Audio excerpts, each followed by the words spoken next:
Psychology की class में मैं आपका स्वागत करती हूँ। ये है मनोविज्ञान। मनोविज्ञान यानी कि इस मनोविज्ञान से 30 क्वेश्चन आते हैं और पेपर 1 हो या पेपर 2 हो, सीटेट में इससे सिगमंड फ्रायड से क्वेश्चन आता ही आता है। ठीक है, हर बार आता है, चाहे साल में 2 बार हो, चाहे साल में 1 बार हो। तो सिगमंड फ्रायड को आप ध्यान से पढ़िए, ये मेरे खुद के बनाए हुए नोट्स हैं, तो इनसे क्वेश्चन आना ही आना है। ठीक है, तो वीडियो में पूरे बने रहिए, लास्ट तक बने रहिए। ठीक है, सिगमंड फ्रायड जो कि ऑस्ट्रिया देश के वियना के निवासी थे, वियना शहर है ऑस्ट्रिया का, वहाँ के ये निवासी थे। इन्होंने कौन सा सिद्धांत दिया है? इन्होंने मनोविश्लेषणात्मक सिद्धांत दिया है। इसे 3 पहलुओं द्वारा समझाया गया है। सिगमंड फ्रायड ने इसे 3 पहलुओं से समझाया है। पहला क्या है? स्थला आकृति संरचना, यानी कि मन की संरचना की बात की गई है कि मन की संरचना कैसी होती है।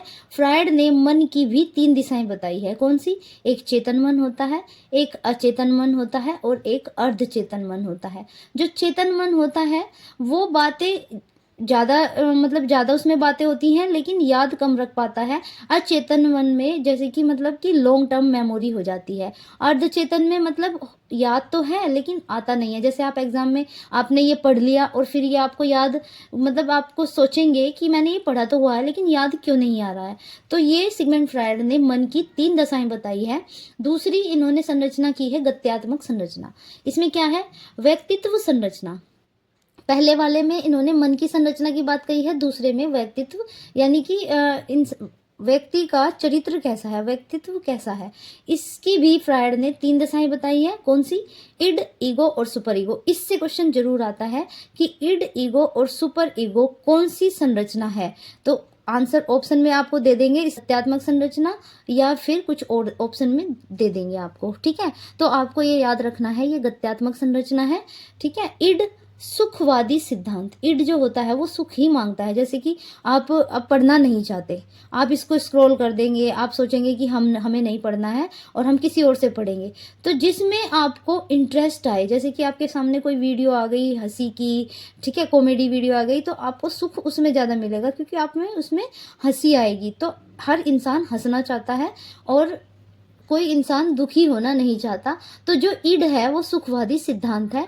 ईगो जो है वो वास्तविक सिद्धांत है, वास्तविकता। जैसे कि आपके पास अब सीटेट का एग्जाम आ रहा है तो आप ईगो में रहेंगे कि नहीं, मुझे तो पास करना है, मैं इस वीडियो में टिका रहूंगा या टिकी रहूंगी। ठीक है, सुपर ईगो आदर्शवादी। ठीक है, कि हमें तो बनकर ही निकलना है कुछ भी, और इसमें आदर्श दिखाए जाते हैं कि इसमें आदर्श इंसान के क्या क्या होते हैं। ठीक है, इसमें ईड, ईगो और सुपर ईगो।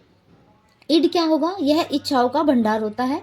यह व्यक्ति की कुसमायोजित कर सकती है, मतलब कि बेकार गलत रास्तों पे ले जा सकती है। जैसे मैंने अभी बताया कि आप इस वीडियो को स्क्रॉल करके किसी और वीडियो पे चले जाएंगे तो आप अपने जो लक्ष्य है उस पर टिके नहीं रह सकते। इसमें व्यक्तित्व केवल अपनी ही बात को अहमियत देता है। ठीक है, ईगो क्या होता है? इसमें समायोजन का आधार माना गया है। जैसे कि मैंने अभी बताया आपको कि आपका सीटेट का एग्जाम है और आपको वो पास करना है और आपको उसमें संतुलन बनाए रखना है। तो संतुलन का आधार भी है, व्यक्तित्व का कार्यपालक होती है ईगो। ठीक है, मतलब कि इसमें जो हम अपने माइंड को इंस्ट्रक्शंस देंगे कि नहीं, हमें अपनी ईगो पर ही टिके रहना है, हमें ये एग्जाम पास करना है और हमें पढ़ना है, जहाँ से हमें अच्छी नॉलेज मिलेगी हम वहीं से पढ़ेंगे। जरूरी नहीं कि डिजिटल बोर्ड वाला ही आपको ज़्यादा नॉलेज दे, आपको यहाँ से भी नॉलेज अच्छी ही मिलेगी। ठीक है, तीसरा है सुपर ईगो। सुपर ईगो क्या होती है? यह भी व्यक्तियों को कुसमायोजित बना सकती है। ठीक है, इसमें व्यक्ति नैतिकता की बात करता है, आदर्शों की बात करता है, आध्यात्मिकता की ओर रुझान रहता है। मतलब कि जैसे कि कोई सन्यासी बन जाता है और अपने लक्ष्य से दूर होकर कि नहीं, हमें परिवार की जिम्मेदारी नहीं निभानी है, हम तो सिर्फ अपने बारे में ही सोचेंगे, हम तो घर छोड़ के चले जाएंगे, त्याग देंगे। तो ये सब बातें जो है वो सुपर ईगो में आती है, मतलब ईगो से ऊपर हटके। तो इनमें से जो कंसंट्रेट रहता है वो ईगो में रहता है, दूसरे नंबर में। आकृति और गत्यात्मक संरचना। तीसरा है मनोलैंगिक विकास। ठीक है, फ्रायड ने इस सिद्धांत के अंतर्गत 5 अवस्थाएं बताई हैं। जो जीन पियाजे हैं उन्होंने 6 बताई है, लेकिन फ्रायड ने 5 अवस्थाएं बताई हैं। वो कौन कौन सी है? मुख्य अवस्था, यानी कि 0 से 1.5 वर्ष तक मुख्य अवस्था होती है, जिससे बच्चा सिर्फ मुख से ही सारे चीज़ों का आनंद लेता है। तीसरा है गुदीय अवस्था, ये 1 से 3 वर्ष तक है।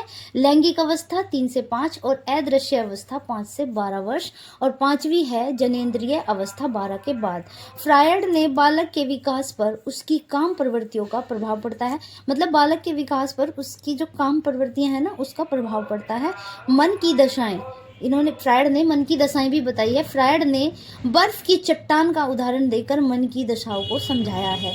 ठीक है, कि जो बर्फ की चट्टान है, थोड़ी सी गर्मी पड़ने पर वो पिघलने लग जाती है। तो फ्रायड ने बताया है कि जो व्यक्तित्व होता है ना, वो मतलब ढल जाता है, गिर जाता है, कहीं भी डामाडोल हो जाता है। ठीक है, इन्होंने चेतन मन को जो बताया है 1/10 भाग चंचलता में बताया है, अचेतन का 9/10 भाग बताया है। ये क्वेश्चन एग्जाम में आता है कि फ्रायड ने चेतन का कितना भाग चंचलता का बताया है, अचेतन का कितना भाग बताया है, या फिर इच्छाओं का भंडार किस मन के अंतर्गत आता है। ठीक है, अर्धचेतन मन में याद हुई बातों का मूल भूल के याद आना। ठीक है, अर्धचेतन में जैसे कि आपको याद है, आपने पढ़ा है और आप भूल जाते हैं और फिर से आपको वो याद आ जाता है अचानक से, वो अर्धचेतन मन होता है। ठीक है, मनोलैंगिक विकास गुदीय अवस्था का आक्रामक और धारणात्मक अवस्था मानी गई है। फ्रायड ने दो मूल प्रवृत्तियां बताई है, जीवन को जिजीविसा, ये क्वेश्चन भी एग्जाम में बहुत आता है, जीवन और मृत्यु। जिजीविसा और मुर्मसा का सिद्धांत किसने दिया है? ये फ्रायड ने दिया है। जिजीविसा को इरोस कहते हैं और मुर्मुसा को कहते हैं थैनाटोस। ठीक है, तो ये फ्रायड का जो सिद्धांत है, इसे आप बहुत ही ध्यान से पढ़िए और इसके नोट्स बना लीजिए। मेरे चैनल पर बने रहिए। इसके बाद मैं आपको दूसरे चैप्टर की तैयारी कराऊंगी, जो कि इरिक इरेक्शन से होगा। मेरे चैनल पर बने रहने के लिए बहुत बहुत धन्यवाद। वीडियो पसंद आई हो तो लाइक, शेयर और सब्सक्राइब जरूर कीजिएगा। धन्यवाद।